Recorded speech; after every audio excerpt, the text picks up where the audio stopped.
ಪ್ರಿಯ ಸಹೋದರ ಸಹೋದರಿಯರೇ, ನಿಮ್ಮೆಲ್ಲರಿಗೆ ನನ್ನ ವಂದನೆಗಳು. ಇವತ್ತಿನ ದಿವಸ ಕರ್ತನ ವಾಕ್ಯ ಯಾವುದಂದ್ರೆ ಹೊಸ ಒಡಂಬಡಿಕೆಯಲ್ಲಿ ಅಪೊಸ್ತಲ ಕೃತ್ಯಗಳ ಪುಸ್ತಕ 8ನೇ ಅಧ್ಯಾಯ 26ರಿಂದ ಕೆಲವು ವಚನಗಳು.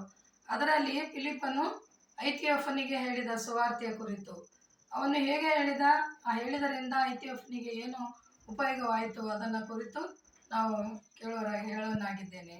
ಏನಂದರೆ, ಕರ್ತನಾದ ಯೇಸು ಕ್ರಿಸ್ತನು ಸತ್ಯವೇದವನ್ನು ಓದುವಾಗ ಒಬ್ಬರನ್ನೊಬ್ಬರು ಚರ್ಚೆ ಮಾಡಿ ತಿಳ್ಕೊಳ್ರಿ ಅಂತ ಸತ್ಯವೇದಲ್ಲೂ ಕೂಡ ಹೇಳ್ತದೆ. ಅದೇ ಪ್ರಕಾರ ಅವನು ಯೆಶಾಯ ಪ್ರವಾದಿಯ ಗ್ರಂಥವನ್ನು ಓದುತ್ತಿರುವಾಗ ಫಿಲಿಪ್ಪನು ಬಂದು ಅವನಿಗೆ ಅದರ ವಿಷಯ ಏನು ಅಂತ ತಿಳಿಸುವಾಗ ಆ ವಚನ ಇರ್ತದೆ, ವಧ್ಯಸ್ಥಾನಕ್ಕೆ ಒಯ್ಯುವಂತಹ ಕುರಿಯು ಹೇಗೆ ಮೌನವಾಗಿ ತನ್ನನ್ನು ತಾನು ತಗ್ಗಿಸಿಕೊಂಡು ದೀನನಾಗಿ ಇರುತ್ತೋ ಅದೇ ರೀತಿಯಿಂದ ಕರ್ತನಾದ ಯೇಸು ಕ್ರಿಸ್ತನು ಶಿಲುಬೆಗೆ ಹಾಕಿದನಲ್ಲೇ ಅವನು ತನ್ನನ್ನು ತಾನು ತಗ್ಗಿಸಿಕೊಂಡು ದೀನನಾಗಿ ಯಾರೊಟ್ಟಿಗೂ ಏನು ಮಾತಾಡದಾಗೆ ಎಷ್ಟೋ ಕಷ್ಟಗಳು ಶ್ರಮೆಗಳು ಬಂದರೂ ಕೂಡ ಸಹಿಸಿಕೊಂಡು ಅವನು ತನ್ನ ಪ್ರಾಣವನ್ನು ತ್ಯಾಗ ಮಾಡಿದ. ಯಾಕೆ ಅಂದರೆ ನಮ್ಮೆಲ್ಲರ ಪಾಪಗಳ ದೋಷಗಳನ್ನು ತೊಳೆಯುವುದರ ಸಲುವಾಗಿ.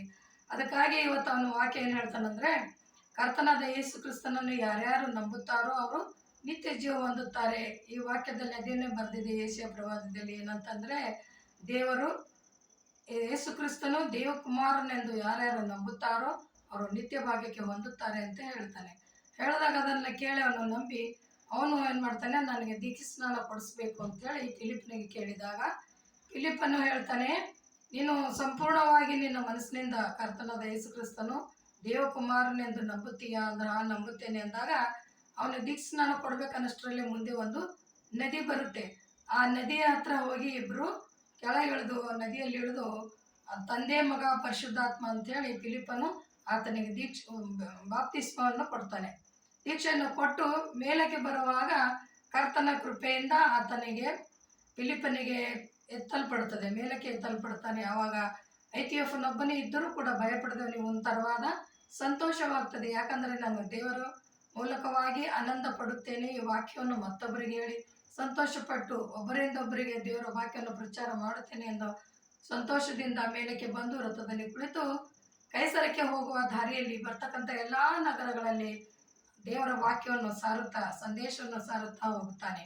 ಇದರಿಂದ ನಮಗೇನು ತಿಳಿತದಂದರೆ, ಆತನ ಹೇಗೆ ತನ್ನನ್ನು ದೇವರಿಗೆ ಒಪ್ಪಿಸಿಕೊಂಡು ನಿತ್ಯ ಮಾರ್ಗದಲ್ಲಿ ನಡೆದಿದ್ದೇನೆ, ನೀವು ನಡೀರಿ ಅಂತ ಇನ್ನೊಬ್ಬರಿಗೆ ಹೇಳಿದನು. ಅದೇ ಪ್ರಕಾರ ಇಲ್ಲಿ ನಾವು ಕೂಡ ನಿಮಗೆ ಹೇಳುವಾಗ ಅದನ್ನು ಧ್ಯಾನವಿಟ್ಟು ಕೇಳಿ ಅದರಂತೆ ನಡ್ಕೊಂಡು ದೇವರ ಮಾರ್ಗದಲ್ಲಿ ನಡೆದು ದೇವರ ನಿತ್ಯ ಜೀವವನ್ನು ಪಡ್ಕೊಳ್ಳುತ್ತೀರ ಅನ್ನೋ ವಿಷಯದಲ್ಲಿ ಈ ವಾಕ್ಯವನ್ನು ಇವತ್ತು ಸಂದೇಶ ಕೊಟ್ಟಿರ್ತೇನೆ. ಅದನ್ನು ನೆನಪಿಟ್ಟು ಚೆನ್ನಾಗಿ ಓದಿ ತಿಳ್ಕೊಂಡು ಕೇಳಿದವರೆಲ್ಲರೂ ಲೈಕ್ ಮಾಡಿ ಹಾಗೂ ಶೇರ್ ಮಾಡಿ ಒಬ್ಬರದವರಿಗೆ ಅಂತ ವಿನಂತಿ ಮಾಡಿ ಕೇಳ್ಕೊಳ್ತೇನೆ. ಪ್ರಾರ್ಥನೆ ಮಾಡೋಣ.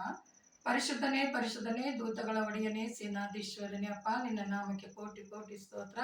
ಇವತ್ತಿನ ದಿನದಲ್ಲಿ ಫಿಲಿಪ್ಪನು ಹೇಗೆ ಅವನಿಗೆ ವಚನವನ್ನು ಅಂದರೆ ನಿನ್ನ ವಾಕ್ಯ ಸಂದೇಶವನ್ನು ತಿಳಿಸಿದನು, ಅದೇ ಪ್ರಕಾರ ನಾವು ತಿಳಿಸುವಾಗ ಅವರು ಕೂಡ ಲಕ್ಷ್ಯವಿಟ್ಟು ಕೇಳಿ ಒಬ್ಬರಿಂದೊಬ್ಬರಿಗೆ ಸಾರುವಂತೆ ಕೇಳುವಂತೆ ಅದನ್ನು ಮುಂದೆ ಒರೆಸುವಂಥ ಮನಸ್ಸು ಸಮಯ ಎಲ್ಲರಲ್ಲಿ ಕೊಟ್ಟು ಪಾಲಿಸಬೇಕಾಗಿ ಕರ್ತನೇ ನಿನ್ನ ಒಂದೇ ನಾಮದಲ್ಲಿ ಬೇಡಿ ಹೊಂದಿದ್ದೇನೆ ರಕ್ಷಕ.